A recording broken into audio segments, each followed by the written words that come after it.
아름다운 삶, 아름다운 마무리, 소망 소사이어티와 함께하는 소망의 시간입니다. 우리는 살아가면서 크고 특별한 일만 기다릴 때가 있습니다. 하지만 돌아보면 우리의 삶을 지탱해준 것은 평범한 하루였습니다. 아침에 눈을 뜨고 안부를 나누고 웃을 수 있는 순간들이 모여 오늘의 우리를 만들어 주었습니다. 오늘도 그 평범하지만 소중한 하루를 함께 시작하며 잠시 마음의 여유를 가져보시면 어떨까요? 바쁜 세상 속에서도 자신을 돌아보고 삶에 작은 힘이 되는 시간이 되길 바랍니다. 오늘도 소망의 시간에서는 감동이 있는 이야기와 건강한 노후를 위한 유익한 정보, 그리고 희망을 전하는 소식들을 준비했습니다. 잠시 쉬어가는 마음으로 끝까지 함께 해주시기 바랍니다.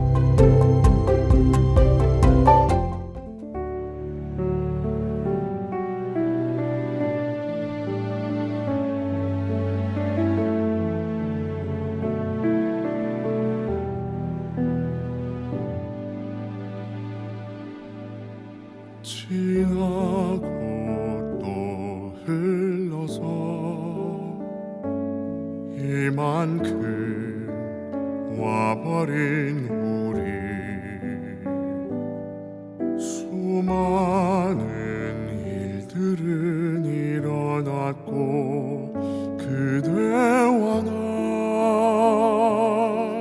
같은 시간 안에 살았네.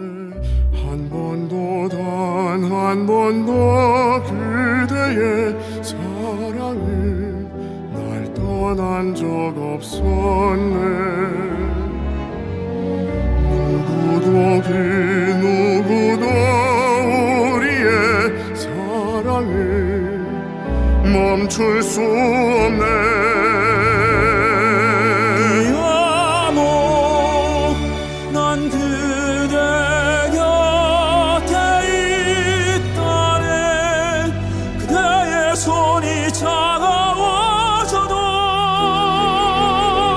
난 지금 여기 머물러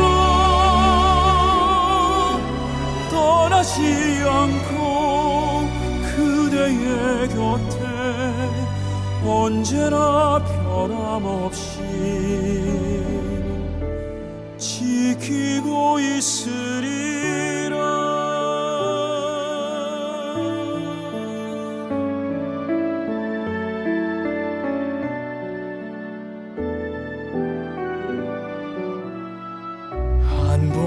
단 한 번도 우리의 사랑은 날 떠난 적 없었네. 누구도 우리의 사랑을 멈출 수 없네.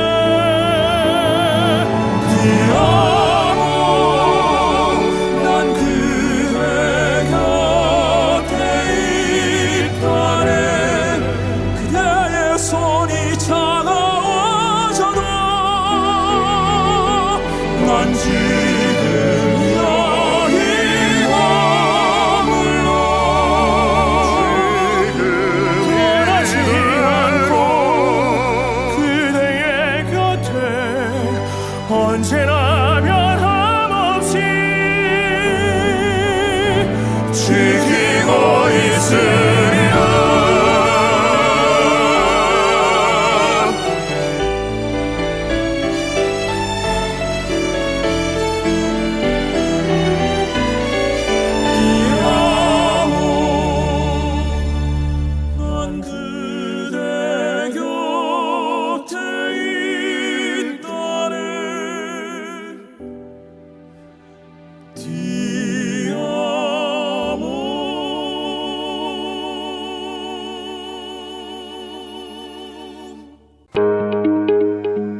아름다운 삶, 아름다운 마무리, 소망 소사이어티의 소망의 시간입니다. 지난 몇 주 동안 함께해온 바람꽃 17번째 주인공 정영길 목사님의 이야기가 오늘 마지막 편을 맞이합니다. 삶의 굴곡 속에서도 하나님께서 인도하신 발걸음을 따라 걸어오신 여정을 함께 마무리하며 깊은 은혜와 감동을 나누는 시간 되시기 바랍니다.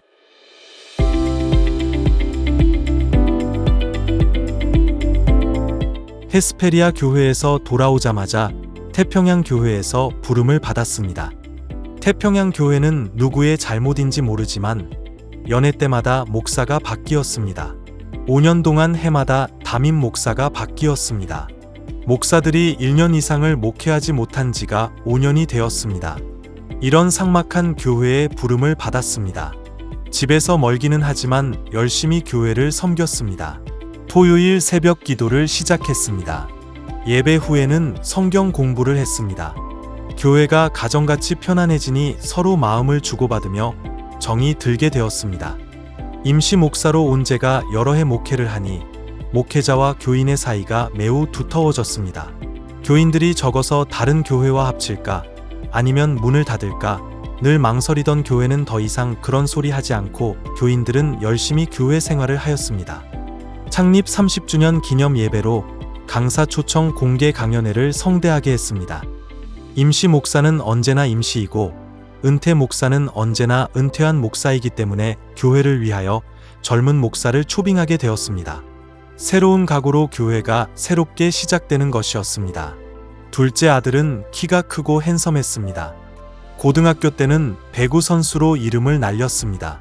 직장 생활에 충실하였으며 교회에서는 집사로서 성가대원으로 베이스 기타로 활동하며 열심히 섬겼습니다. 또한 마음이 다정하여 교회에서 어린아이들을 사랑하여 늘 안고 다녔습니다. 그 아이들의 아기 아빠로 오해받을 만큼 아이들을 좋아하였습니다. 그런 그가 35살의 머리에 혹이 생겨 UCLA 병원에서 수술받았습니다. 그리고는 오랫동안 잘 지냈습니다. 14년 후 척추에 혹이 생긴 것을 알게 됐습니다. UCLA 병원에서 수술받기 전에 먼저 혹의 크기를 줄여야 했습니다. 그래서 방사선 치료, 주사 치료를 거듭하다가 결국은 수술도 못 받고 2017년 4월 9일 하나님의 부름을 받고 영원한 나라로 갔습니다. 우리 부부 마음의 아픔은 참으로 컸습니다. 수많은 기도와 간구가 있었는데 또한 저는 오랫동안 선교 활동을 한 목사인데 하나님은 저의 아들을 고쳐주지 않으시고 데려가셨을까? 하나님께 서운한 마음이 들기도 했습니다. 그러나 그 일로 인해서 저는 참신앙을 배울 수 있었습니다. 일본의 유명한 작가인 엔도우 슈사크는 내게 있어 하나님은이라는 그의 저서에서 참신앙은 무엇인가? 의 참신앙을 설명하는 부분에서 다음과 같은 예화를 들었습니다. 어느 젊은 아버지의 아들이 암에 걸렸습니다. 아버지는 아들을 살리기 위해 기도하고 노력했습니다. 그러나 그 아들은 세상을 떠나고 말았습니다. 이때 아버지의 반응은 상반된 모습을 보일 수 있습니다. 하나님은 안 계신다. 그러니 아들이 죽었지 하며 하나님을 저주하고 가는 사람과 아니야, 그래도 하나님은 계셔 하고 믿음을 보여주는 사람이 있습니다. 주변의 모든 조건들이 없어지고 제 자신의 깊은 곳으로부터 하나님을 만나는 그 지점에서 생기는 것이 참신앙입니다. 엔도우 슈사크의 말처럼 저에게서 모든 것이 없어지고 사라진다고 해도 그럼에도 불구하고 하나님은 하나님이신 것이며 오직 저와 하나님과의 단독적인 관계가 이루어질 때 참신앙이 자라나는 것이라고 알게 됐습니다. 이제 자녀를 잃은 가정을 위로할 때 비로소 그 마음을 진정으로 이해하고 기도드릴 수 있음에 감사합니다. 그 후 아들의 이름으로 아프리카 차드에 우물을 팠습니다. 물이 없어 구정물을 마시던 사람들이 우물에서 나는 생수를 마시게 되었을 때 그들의 기쁨은 이루 말할 수 없었습니다. 우물 파기 운동은 소망 소사이어티에서 추진하는 사업으로 많은 사람들이 호응하여 지금은 500여 호가 넘게 되었습니다. 소망 소사이어티의 유분자 이사장님은 1985년 세리토스 교회 부임할 때부터 교인이었고 지금까지 한결같이 서로 아끼고 꾸준히 돕고 사랑하고 있습니다. 그 가족은 열성적으로 목회를 돕고 교회를 인도하였습니다. 그분이 소망 소사이어티를 시작했을 때 저도 자연히 함께하게 되었습니다. 처음 시작할 때는 직원도 없고 하여 제가 재정 서류 정리하는 일을 돕고 여러 가지 일을 함께하였습니다. 당하는 죽음에서 맞이하는 죽음이라는 표어에서 제 목회 철학이 보이는 것 같아서 계속 봉사하며 함께 일하고 있습니다. 저는 비로소 은퇴의 삶을 살게 됐습니다. 늘 긴장하고 잘하나, 못하나, 실수하지 않나 하면서 지나던 평생의 목회 생활에서 해방되어 자유인이 되니 편안합니다. 새벽마다 설교하지 않아도 됩니다. 주일 늦잠을 잔다고 해도 괜찮습니다. 모든 일에 책임을 져야 하는 역할에서 벗어났습니다. 토요일 저녁에 극장에 영화 관람을 하러 갈 수도 있습니다. 얼마나 편하고 좋은지 모릅니다. 아, 이것이 은퇴 생활이구나 하고 은퇴의 삶을 즐기며 행복해하고 있습니다. 영적으로는 한없이 피폐해지기는 하면서도요. 감리교 은퇴 목사회가 있습니다. 돌아가면서 회장이 되어 봉사하는 기회가 있습니다. 저도 회장이 되어 여러 프로그램을 하여 회원들의 많은 호응을 얻기도 했습니다. 모국 방문을 기획하여 같이 다녀오기도 하고 기차 여행도 했습니다. 봄이 되면 게 먹으러 가기도 하고 가을에는 단풍 구경도 했으며 온천을 다녀오기도 했습니다. 은퇴 목사회의 뉴스레터가 매월 발행됩니다. 저는 이 뉴스레터를 12년간 편집 발행을 하였습니다. 회원들의 글을 부탁하고 기고하기도 하고 회원들의 최근 소식이나 사진을 게재하기도 하며 좋은 글을 옮겨 실기도 했습니다. 아내 경준이 말합니다. 젊었을 때는 차라리 나이를 먹으면 좋겠다고 생각한 적이 있습니다. 그런데 벌써 80이라니 실감나지 않습니다. 그동안 목사 부인으로 살아왔기 때문에 쉽게 내면의 어려움을 이야기할 데가 없었습니다.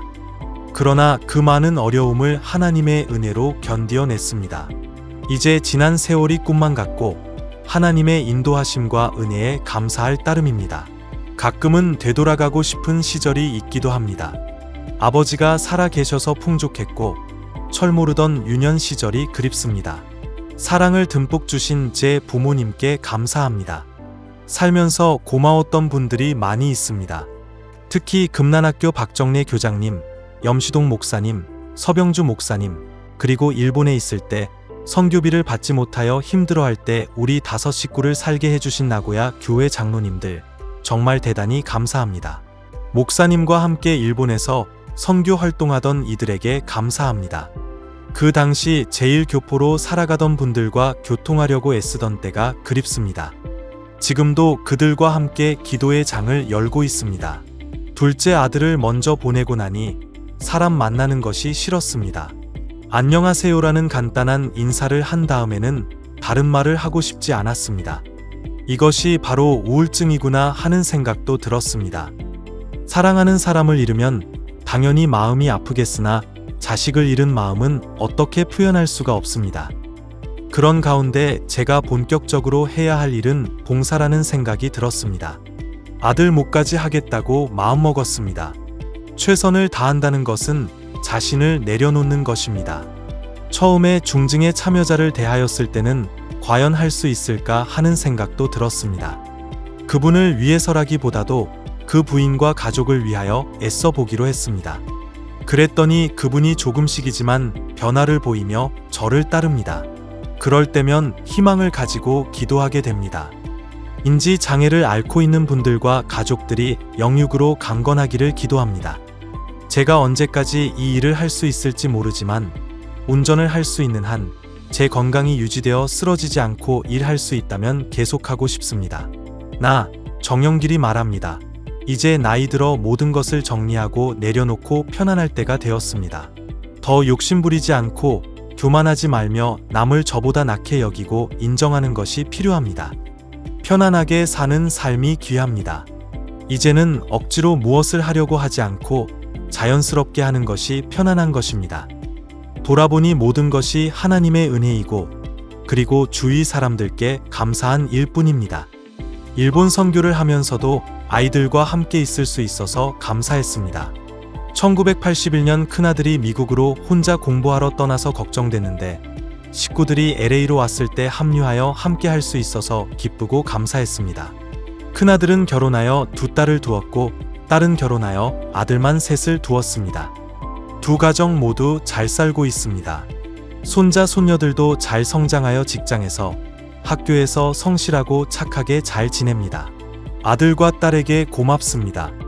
자꾸 옮겨 다니는 선교지를 따라 아이들도 같이 다니게 되니 자기들이 하고 싶은 일을 마음껏 하지 못하게 되어 대단히 미안합니다. 여보, 경준 당신에게 감사합니다. 제게 와서 늘 조마조마한 삶을 살게 해주어 미안하고 한편으로는 대단히 감사해요. 아이들을 잘 성장하게 해주어서 감사해요. 제 삶을 돌아보면 아쉽고 후회되는 일이 많습니다.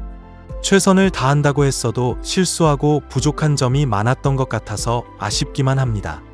그래도 열심히 앞을 보고 살아왔습니다. 오직 인도해 주신 하나님의 은혜로 어렵고 힘든 일을 잘 견뎌낼 수 있었습니다. 하나님께서 내려주신 은혜에 감사하고 감사하며 또 감사할 뿐입니다.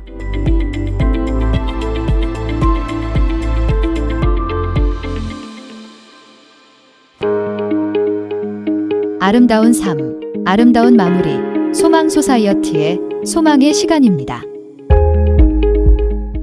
이번 건강 정보 시간에는 음식을 먹거나 물을 마실 때 자주 사례가 드는 이유에 대해 알아보겠습니다. 나이가 들면서 달라질 수 있는 삼킴 기능과 주의해서 살펴봐야 할 신호는 무엇인지, 그리고 더욱 안전하게 식사하기 위해 어떤 점을 기억해야 하는지 함께 알아보겠습니다. 물을 마시다가 갑자기 기침이 나거나 밥을 먹다가 음식이 목에 걸리는 듯한 경험을 해보신 적이 있으신가요? 가끔 한두 번 사례가 드는 것은 누구에게나 있을 수 있습니다. 하지만 음식을 먹거나 물을 마실 때마다 자주 기침을 한다면 단순히 나이가 들어서 그렇다고 지나쳐서는 안 됩니다. 음식을 삼키는 기능이 약해졌다는 신호일 수도 있기 때문입니다. 우리는 평소 너무 자연스럽게 음식을 삼키기 때문에 이것이 얼마나 복잡한 과정인지 생각하지 않습니다. 하지만 음식을 한번 삼키기 위해서는 입과 혀, 목의 여러 근육과 신경이 정확한 순서로 움직여야 합니다. 이러한 삼킴 기능이 약해지면 음식이나 물이 식도가 아닌 기도 쪽으로 들어갈 수 있습니다. 이것을 흡인이라고 합니다. 음식물이 기도로 들어가면 보통은 기침을 해서 밖으로 내보냅니다. 하지만 특히 일부 시니어들은 음식물이 기도로 들어가도 기침이 심하게 나타나지 않는 경우가 있습니다. 그래서 본인이나 가족이 문제를 알아차리기 어려울 수도 있습니다. 그렇다면 어떤 신호를 살펴봐야 할까요? 식사할 때마다 자주 기침하거나 사례가 드는 경우, 음식을 삼킨 뒤 목소리가 젖은 것처럼 변하는 경우, 한 끼 식사를 하는데 지나치게 오래 걸리는 경우가 있습니다. 또 음식이 자꾸 목에 걸리는 느낌이 들거나 이유 없이 체중이 줄고 반복적으로 폐렴이 생기는 경우에도 삼킴 기능을 확인해 볼 필요가 있습니다. 그렇다면 안전하게 식사하려면 어떻게 해야 할까요? 먼저 식사를 할 때는 가능한 한 등을 곧게 펴고 편안하게 앉는 것이 중요합니다. 한 번에 너무 많은 음식을 입에 넣지 말고 작은 양을 천천히 드십시오. 음식을 충분히 씹은 뒤 완전히 삼키고 다음 음식을 드시는 것이 좋습니다. 또한 음식을 먹으면서 급하게 이야기를 하거나 웃다가 삼키는 것도 주의해야 합니다. 식사 후에도 바로 눕기보다는 잠시 앉아 있는 것이 좋습니다. 하지만 삼킴에 어려움이 있는 분에게 무조건 물을 많이 마시게 하거나 음식의 질감을 임의로 바꾸는 것은 적절하지 않을 수 있습니다. 사람마다 삼키기 쉬운 음식의 형태가 다를 수 있기 때문입니다. 사례가 반복되거나 음식을 삼키는 것이 어려워졌다면 의사나 언어치료사 등 전문가의 평가를 받는 것이 좋습니다. 잘 먹는다는 것은 단순히 영양을 섭취하는 것 이상의 의미가 있습니다. 좋아하는 음식을 가족과 함께 즐기는 것은 삶의 큰 기쁨이기도 합니다. 평소와 달리 식사할 때 자주 기침하거나 사례가 든다면 우리 몸이 보내는 신호를 그냥 지나치지 마십시오. 안전하게 먹고 잘 삼키는 능력을 지키는 것도 건강하고 독립적인 노후를 위한 중요한 건강 관리입니다. 아름다운 삶, 아름다운 마무리. 소망 소사이어티의 소망의 시간입니다.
이 시간은 하나님의 말씀 앞에서 우리의 삶을 다시 비추어 보고 믿음의 걸음을 새롭게 다짐하는 은혜의 시간이 되길 소망합니다. 오늘은 남가주 새누리교회 박성근 목사님께서 열왕기하 12장 1절부터 8절 말씀을 본문으로 퇴락한 영성을 복구하라라는 제목의 말씀을 전해주십니다. 말씀을 통해 마음이 열리고 삶의 방향이 새로워지는 깊은 깨달음과 은혜가 함께 하시길 바랍니다. 아무리 잘 지어진 집이나 건물이라도 시간이 지나가면 건물의 한 부분이 내려앉거나 기울어지는 경우를 볼 수가 있습니다. 이것은 세월이 만들어낸 풍상 때문일 수도 있습니다만은 처음부터 건물을 잘못 지었기 때문일 수도 있습니다. 그런데 잘못된 설계나 부실한 자재를 설 경우에는 건물이 쉽게 크랙이 가고 상하게 되는 경우를 볼 수가 있죠. 이와 같은 경우에는 어떻게 하는 것이 지혜일까요? 퇴락한 부분을 빨리 보수하고 고치는 것이 지혜입니다. 근데 만일 퇴락한 부분을 알고도 방치해 두게 된다면 건물 전체가 붕괴되는 참사를 겪을 수밖에 없는 것입니다. 19세기 펜실베니아주의 혁신적인 건축 기술로 소방서 하나가 지어졌습니다. 최신 자재를 사용한 그 소방서는 미관도 뛰어났고 지역사회에서도 평판이 좋은 그런 건물이 됐습니다. 그런데 놀랍게도 얼마 지나지 않아서 이 멋진 건물에 붕괴 조짐이 보이기 시작하는 것입니다. 먼저 천장과 문틀에 크랙이 가기 시작을 했고 얼마 뒤 마루바닥이 벌어지기 시작했습니다. 나중에는 문과 창이 닫히지 않아서 결국은 시당국에서 그 건물을 사용 불가 판정을 내리고 후에 건물 전체가 붕괴되고 쓰레기더미로 변하고 말았습니다. 왜 이런 현상이 일어났을까요? 나중에 붕괴 원인을 조사한 과정에서 밝혀진 것입니다만은 바닥에 난 작은 틈새를 인스펙터가 가볍게 여기고 지나쳤기 때문이라고 합니다. 사실은 그 틈새가 지하 깊은 곳에 흐르는 수맥과 연결이 되어 있어서 바닥의 밑부분이 침식되고 있다는 징조였는데 이것을 방치한 것입니다. 그 결과 외형상 견고하고 멋지게 보이긴 했지만 붕괴가 되어서 쓰레기더미로 변하고 만 것입니다.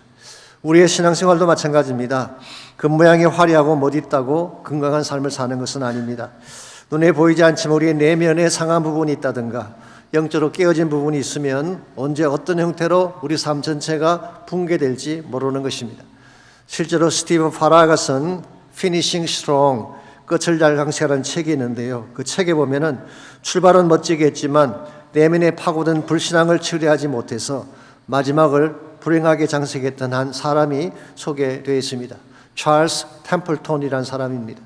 아신대로 이 사람은 1940년대에 빌리 그레이엄과 함께 Youth for Christ라는 선교단체를 만들고 가장 파워풀한 부흥사 중 하나로 사역했던 분이죠.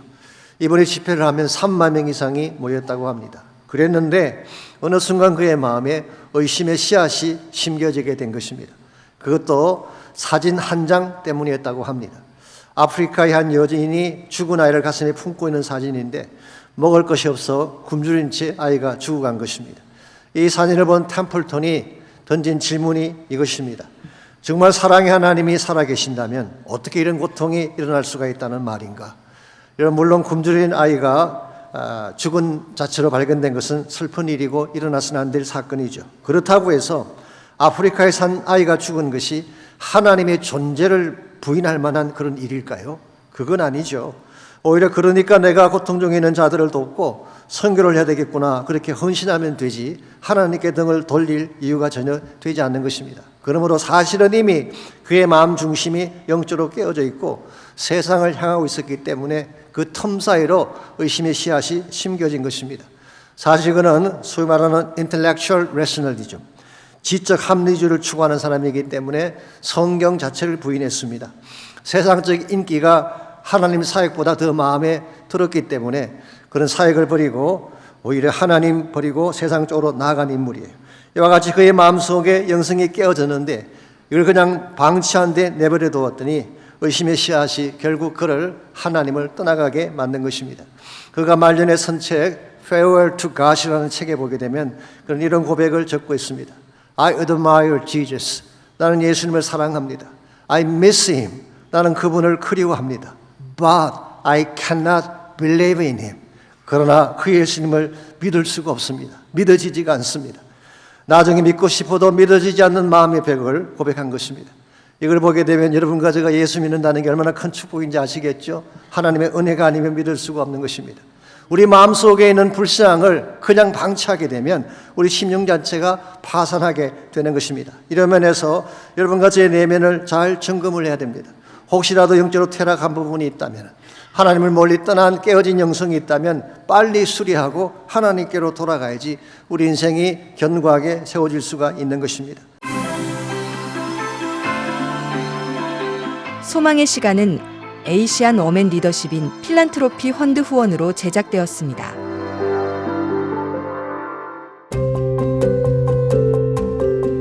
세상은 하루가 다르게 변하고 있지만 우리에게 가장 소중한 것은 건강한 몸과 평안한 마음, 그리고 함께할 사람이 있다는 사실입니다. 이번 한 주도 너무 바쁘게만 보내지 마시고 잠시 하늘을 바라보고 깊은 숨도 쉬어보시기 바랍니다.